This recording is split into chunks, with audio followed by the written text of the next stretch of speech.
Hello guys, welcome to our YouTube channel Education Point with Vivek Kuniyal. आज का हमारा topic है प्रॉफिट एंड लॉस, यानी कि लाभ और हानि।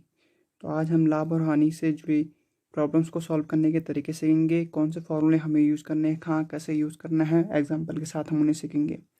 तो चलिए शुरू करते हैं टॉपिक प्रॉफिट एंड लॉस। तो सबसे पहले ध्यान दीजिए, आपके पास पूरे चैप्टर में आपके पास ये दो शब्द क्रय मूल्य और विक्रय मूल्य पूरे चैप्टर को ही होल्ड करते हैं। सबसे पहले इनका अर्थ समझिए, ये दोनों हैं क्या, क्रय मूल्य क्या है और विक्रय मूल्य क्या है।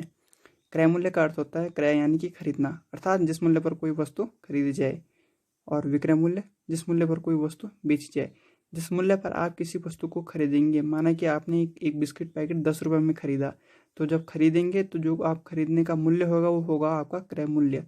और आप अगर उसी बिस्किट पैकेट को 12 रुपये में बेचते हैं तो 12 रुपये होगा उस बिस्किट पैकेट का विक्रय मूल्य, क्योंकि आपने उसे उस मूल्य पर बेचा।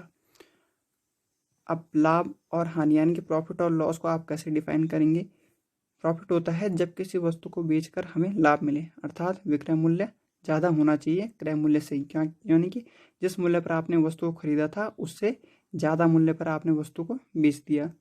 और हानि होती है जब किसी वस्तु को बेचने पर आपको नुकसान हो, यानी कि तब आपका क्रय मूल्य जो है वो ज़्यादा होगा विक्रय मूल्य से, यानी कि आपने कम दाम में, क्रय मूल्य से कम दाम में वस्तु को बेच दिया, तो आप कहेंगे मुझे हानि हुई। एक एग्जाम्पल है इसके लिए, एक घड़ी की कीमत 60 रुपये है, यदि दुकान वाला उसे 50 रुपये में बेचे। ठीक है, घड़ी की कीमत थी 60 रुपये और दुकान वाला उसे बेच रहा है 50 रुपये में, तो हमें 10 रुपये का लाभ होगा। हमें क्या होगा, 10 रुपये का लाभ, क्योंकि हम खरीद रहे हैं और कम दाम में खरीद रहे हैं जितनी उसकी एक्चुअल कीमत है, यानी कि उसका जो रियल प्राइस था हमने उससे कम दाम में यानी कि 50 रुपये में खरीदा, तो हमें हो गया 10 रुपये का लाभ और दुकानदार को हो जाएगी 10 रुपये की हानि, क्योंकि उसने जो रियल वैल्यू एक्चुअल प्राइस था उसका उससे कम दाम में यानी कि 50 रुपये, अपना 10 रुपये का नुकसान करके उसने हमें वो चीज़ बेच दी। अब यहाँ पर देखिए क्रय मूल्य कितना है, 60 रुपये, जिस मूल्य पर वस्तु को उसने खरीदा था, और विक्रय मूल्य है 50 रुपये। लेकिन हमारे लिए विक्रय मूल्य जो है क्रय मूल्य है, क्योंकि हम इसमें उस वस्तु को खरीद रहे हैं, तो हमें तो लाभ हो गया, क्योंकि उसका जो एक्चुअल प्राइस क्या था, हमें लाभ क्या होगा, 60 रुपये की थी, हमने 50 रुपये में ले ली, तो हमें 10 रुपये का लाभ हो गया। और दुकान वाले को हानि उठानी पड़ी, क्योंकि उसने बेचा कम दाम में अपने क्रय मूल्य से, 60 माइनस 50 यानी कि 10 रुपये की उससे हानि हुई। अब इसमें फॉर्मूला कौन कौन से यूज होते हैं ये देखिए। सबसे पहला फॉर्मूला है, ये दोनों सिंपल फार्मूलाज हैं लाभ और हानि निकालने के। लाभ होता है विक्रय मूल्य माइनस क्रय मूल्य, और हानि होती है क्रय मूल्य माइनस विक्रय मूल्य। अब लाभ प्रतिशत और हानि प्रतिशत दो इम्पोर्टेंट हैं। हानि प्रतिशत क्या होता है, यानी हानि का प्रतिशत का अर्थ होता है प्रत्येक 100 पर जितनी हानि होगी आपको। ठीक है, तो हानि प्रतिशत प्रत्येक 100 पर जितनी हानि, जहाँ प्रतिशत मतलब प्रत्येक 100 यानी कि पर 100 में से आपको कितनी हानि हुई। ठीक है, हानि प्रतिशत निकालने के लिए सूत्र है हानि अपॉन क्रय मूल्य इंटू 100, और लाभ के लिए प्रतिशत के लिए सूत्र है लाभ अपॉन क्रय मूल्य इंटू 100। ठीक है, एग्जाम्पल से समझिए, माना कि आपने कोई चीज़ 60 रुपये में खरीदी, नहीं 60 रुपये में खरीदी आपने, ठीक है, और आपने उसको बेच दिया 30 रुपये में, तो क्रय मूल्य हो गया आपका, जिस मूल्य पर आपने खरीदा 60 रुपये, विक्रय मूल्य हो गए 30 रुपये। इसे हटा दीजिए थोड़ी देर के लिए। अब हानि देखिए कितनी होगी आपको, क्रय मूल्य तो 60 रुपये था लेकिन 30 रुपये में बेच दिया, यानी कि आपको 30 रुपये की हानि उठानी पड़ी, क्योंकि आपका जो है क्रय मूल्य ज़्यादा था विक्रय मूल्य से, तो हानि हो गई आपके पास 30 रुपये। अब अगर आप निकालें हानि प्रतिशत, हानि प्रतिशत यानी कि हानि कितनी थी आपके पास, जैसे यहाँ पे हानि है 30 रुपये की, तो 30 बटा क्रय मूल्य था 60 रुपये, तो यहाँ आप 30 बटा 60 गुणा 100, तो आप इसे सॉल्व करेंगे तो आपके पास आएगा 50। ठीक है, तो हानि का प्रतिशत क्या हो गया 50, हानि प्रतिशत आ गया आपके पास, यानी कि आपको 60 रुपये की चीज़ को 30 रुपये में बेचने पर आपको 50% की हानि हुई। और अगर यहीं पर हम उल्टा कर दें लाभ प्रतिशत निकालने के लिए, कह दें कि ये क्रय मूल्य नहीं विक्रय मूल्य है, और विक्रय मूल्य को मान लें ये क्या है क्रय मूल्य है, तो यहाँ पे उल्टा हो जाएगा, क्योंकि आपके पास क्या आएगा, क्रय मूल्य तो 30 रुपये, विक्रय मूल्य 60 रुपये, तो लाभ हो जाएगा आपके पास 60 माइनस 30 यानी कि 30 रुपये। लाभ क्यों होगा, क्योंकि आपके पास जो क्रय मूल्य है वो कम है विक्रय मूल्य से, क्यों आपने वस्तु को ज़्यादा दाम में बेचा, आपको हुआ लाभ।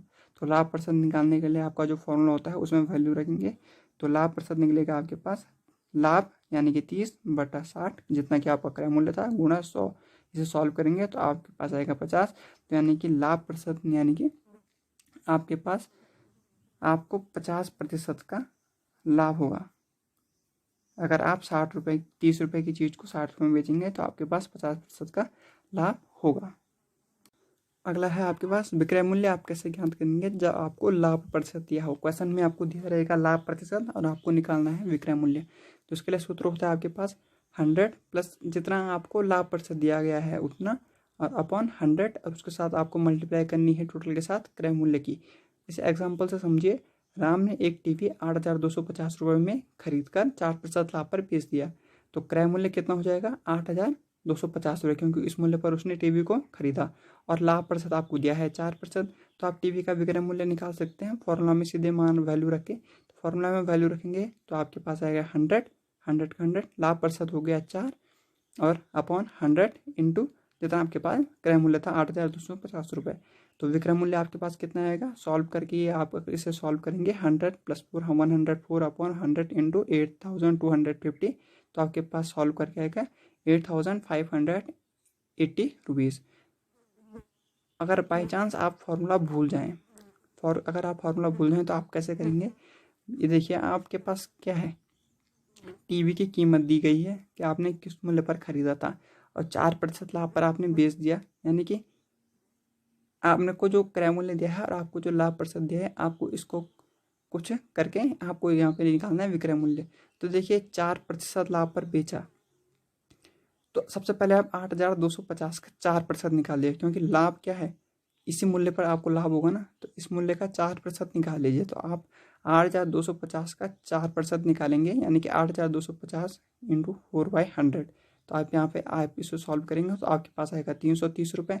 और आपको लाभ इतना हुआ और एक्चुअल प्राइस था उसका 8,250 रुपये। तो आप 330 को 8,250 में जोड़ दीजिए। तो 8,250 धन 330 यानी कि 8,580 रुपये। ठीक है, वही आपको मिलेगा जो आपको फॉर्मूला में वैल्यू रखने पर मिलेगा, वही आपको इस मेथड से भी मिलेगा। तो जो अगर आप भूल जाएं तो आप इसका पहले 4% निकाल के फिर उसी में ऐड कर दीजिए। ठीक है, अब है अगला विक्रय मूल्य जहाँ आपको हानि प्रतिशत दिया गया हो। ठीक है, तो आप विक्रय मूल्य कैसे निकालेंगे। तो विक्रय मूल्य निकालने के लिए सूत्र है 100 माइनस हानि प्रतिशत अपॉन 100 इंटू क्रय मूल्य। जहाँ पर भी आपको हानि होगी वहाँ माइनस में आएगी, यानी कि आपको माइनस में रखना है जहाँ हानि होगी। 100 माइनस हानि, हानि का अर्थ होता है कि नुकसान। तो आप इस तरह याद रख सकते हैं फॉर्मूला में, हानि का मतलब नुकसान और लाभ का मतलब कोई आपको जो आपके पास जो धन था उसमें कुछ और जुड़ा, तो वहाँ पे आपको प्लस करना है। इसे आप एग्जाम्पल से समझते हैं। एक घड़ी को 345 रुपये में खरीदने पर 15% की हानि होती है। घड़ी को 345 रुपये में खरीदा, क्रय मूल्य है 345 रुपये, हानि प्रतिशत आपको दिया गया है 15।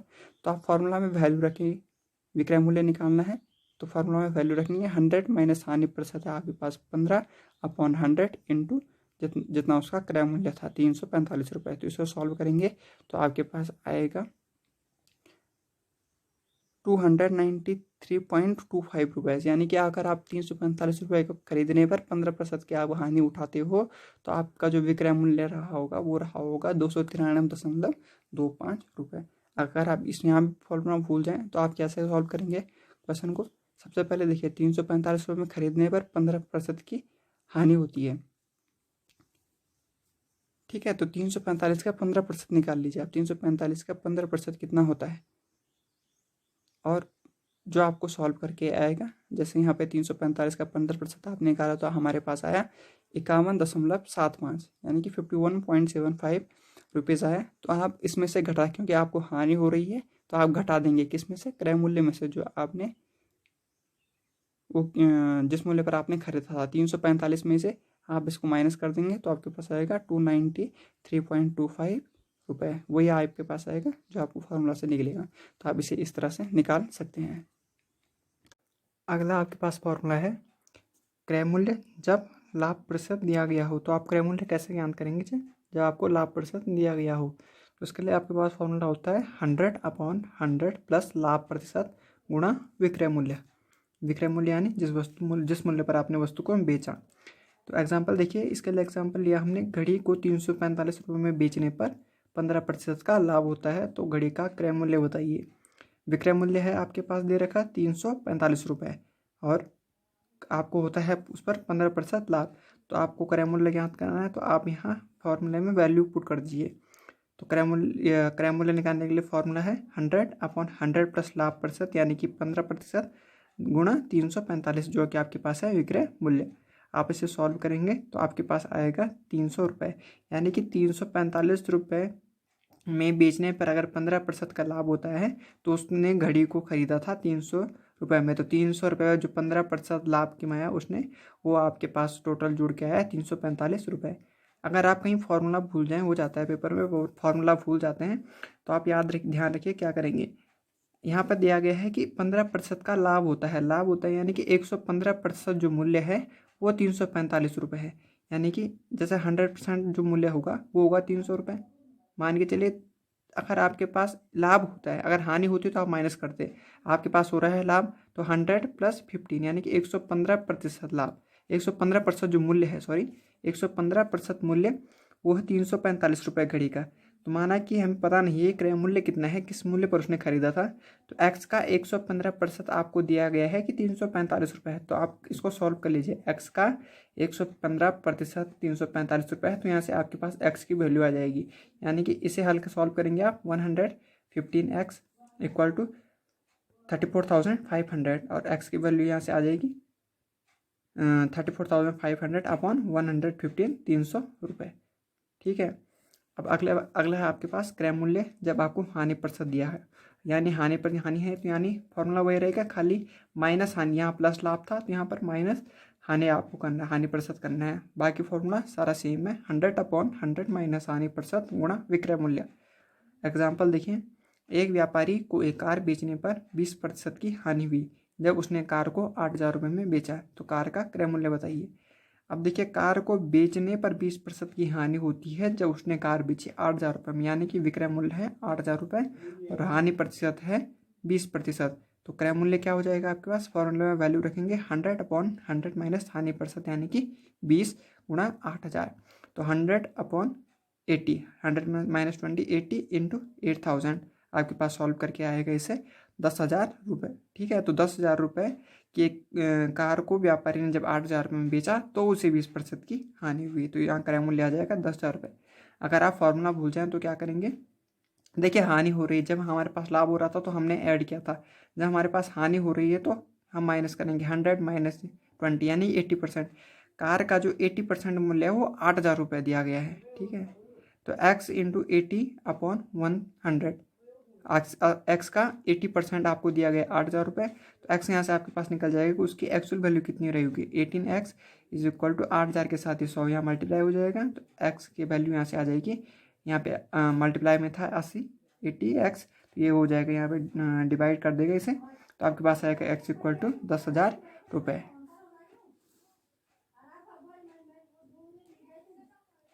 ठीक है। ये है आपके पास नया टॉपिक, इसी में आता है, एक इम्पोर्टेंट है, कई बार क्वेश्चन पूछ लिया जाता है इससे। किसी डिस्काउंट, अब डिस्काउंट देखिए आप क्या होता है। अगला है डिस्काउंट बट्टा। किसी वस्तु के अंकित मूल्य पर दी गई छूट को डिस्काउंट या बट्टा कहा जाता है।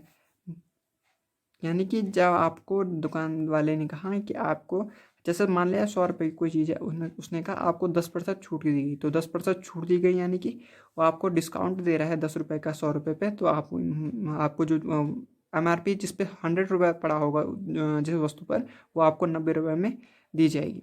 ठीक है। जब बट्टा नहीं दिया जाता है तो अंकित मूल्य विक्रय मूल्य दोनों बराबर होते हैं, यानी अंकित मूल्य का अर्थ है MRP। ठीक है। MRP मैक्सिमम रिटेल प्राइस, वो और आपका विक्रय मूल्य दोनों क्या होंगे, सेम होते हैं जब आपको बट्टा नहीं दिया जाता है। ठीक है। इसमें किस टाइप के क्वेश्चन पूछे जाते हैं ये देखिए। एग्जाम्पल ले रखा है हमने एक, किसी वस्तु के क्रय मूल्य में कितना प्रतिशत जोड़ा जाए जिससे 10% का बट्टा देने के बाद अंकित मूल्य पर 20% का लाभ हो। माना कि वस्तु का मूल्य आप ले लीजिए 100 रुपये है। ठीक है। अब वो कह रहा है कि 10% का बट्टा देनी पड़ेगा, आपको 10% की छूट भी देनी है और उस पर 20% का लाभ आपको होना है। तो आप देखिए क्या करेंगे, यानी कि आपका पास जो अगर 100 रुपये की वस्तु है, मान लें कि अपनी वस्तु का मूल्य 100 रुपये है, ठीक है, तो आपको लाभ होना है 20% का, तो 100 का 20% यानी कि उसके साथ 20 और जुड़ेगा, 120 रुपये आपको वो चीज़ बेचनी है, ठीक है, यानी कि प्राप्त होनी चाहिए आपको। और विक्रय मूल्य पे उसमें देखिए 10% का डिस्काउंट, तो आपने डिस्काउंट को भी ध्यान में रखना है, आपके पास वो चीज़ 20% के लाभ के साथ आनी चाहिए। तो देखिए आप क्या करेंगे, मान लीजिए कि उसका क्रय मूल्य एक्स है, ठीक है, अब एक्स का 90% यानी कि 10% छूट देना है ना, हानि हो रही है, तो एक्स का 90% आपके पास दिया गया है कि 120 रुपये है, ठीक है। तो अब यहाँ से सॉल्व कीजिए, 90x बराबर कितना हो जाएगा, 12,000, तो एक्स की वैल्यू यहाँ से निकल के आ गई 133.3 रुपये, यानी कि एक्स यानी उस वस्तु का जो मूल्य है वो आपको अगर 10% बट्टा देने पर उसे 20% का लाभ होना चाहिए। तो अगर 100 रुपये की वैल्यू 100 रुपये की चीज़ है तो उसे आप 133.3 रुपये में बेचना होगा। अब वो कह रहा है, क्वेश्चन में ये नहीं पूछा है कि आपको कितने में बेचना है, वो कह रहा है कि कितना प्रतिशत जोड़ा जाए कि वो 10% का बट्टा देने के बाद अंकित मूल्य पर 20% का लाभ हो, कितना जोड़ा जाए। अब आपको बेचना तो इतने में था, ठीक है, आपके पास वैल्यू पहले से थी 100 रुपये, अब आपको 100 रुपये की चीज़ को यानी कि 133 रुपये में बेचना होगा, तो जाके आपको 20% का लाभ होगा 10% का डिस्काउंट देने के बाद। तो आप अब इसमें आपको बताना है कि कितना प्रतिशत जोड़ा जाए, तो इसमें से माइनस कर दीजिए 133 माइनस 100, यानी कि 100 रुपये का तो एक्चुअल में था वो, लेकिन आपने उसे बेच दिया 133.3 रुपये में, तो आपके पास आएगा 33.3 रुपये, यानी कि 33 उसका जो एक्चुअल मूल्य है जिस पर उसे बेचा जाना था, जो उसका क्रय मूल्य था, उसमें आपको 33.3%, सॉरी माफ़ कीजिएगा, 33.3% आपको और ऐड करना होगा क्रय मूल्य में, 33.3% ज़्यादा मूल्य आपको बताना होगा, ताकि आपकी वस्तु जो है वो 10% का डिस्काउंट देने के बाद 20% का उस पर लाभ हो। तो ये था दोस्तों आज का वीडियो। तो अगर आपको आज का वीडियो पसंद आया हो तो प्लीज़ इसे लाइक शेयर और सब्सक्राइब कर दीजिए हमारे चैनल को। Thank you.